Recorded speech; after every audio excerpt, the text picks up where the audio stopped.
Yo, what's going on, guys? It's your boy Damien with White Belt Goons. Listen, this weekend I have a competition in Salem. Going to be my second competition since starting BJJ. I wanted to talk about 3 reasons why you should compete. A lot of people who are starting, who are new to this, if you're at that white belt level, most people will say, hey, you really shouldn't be competing at this level. A lot of people don't even enroll at this level, depending on the schools that you're in. But I want to give you 3 reasons why it's important. Not only that you should, but why it's actually fundamental to you doing it. Number 1 is going to be the inoculation. Now, you can train and you can drill, you can go to classes, all of those things are extremely important. But one of the things that I found in my first competition was like I was completely unprepared for the stress and the speed, for all of the like variable things that came along with competition. And I think that like if you're even doing this for a self-defense purpose, you really need to put yourself in a situation where you're rolling with somebody that you're uncomfortable with, that you're not used to, and just kind of put yourself in that stressful environment. You can't really train that. You have to do it. You have to get out there. You have to be a part of it. Number 2, and I think this is very important, is that you need to pay the tax, right? There's a tax for training. There's a tax for getting your coach's instruction, and that's carrying your team's banner.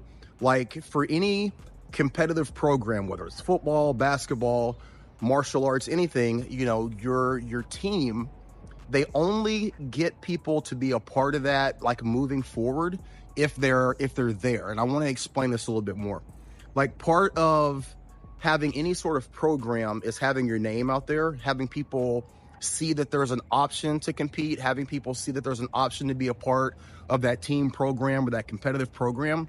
And a lot of times for certain clubs, like you might not have a large team, you might not have a large number of people who are competing at that level. So by just going to the competitions and representing your program, you're putting your team, you're putting your school, you're putting your coach in a position where they can continue to do this down the road. And that's very, very important.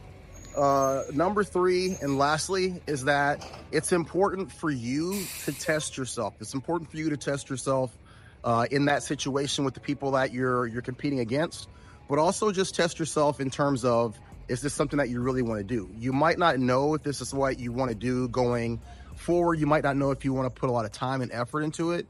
And if you don't put yourself in these situations where you have to pay the fee, you have to take off from work, you have to go and be a part of that all-day experience, like you'll never know if this is something that you really want to commit your time and your effort to. And I think you can find out a lot about that by just doing it and having that experience. But I want to know what you guys think. What are some of the reasons why you think you should compete? What are some of the reasons why you think that you shouldn't compete? And are you of the mindset that if you're at the white belt level, this is not something that you should do, or is it? So please drop your comments below. Remember to like, share, and subscribe. And as always, be great. Take care.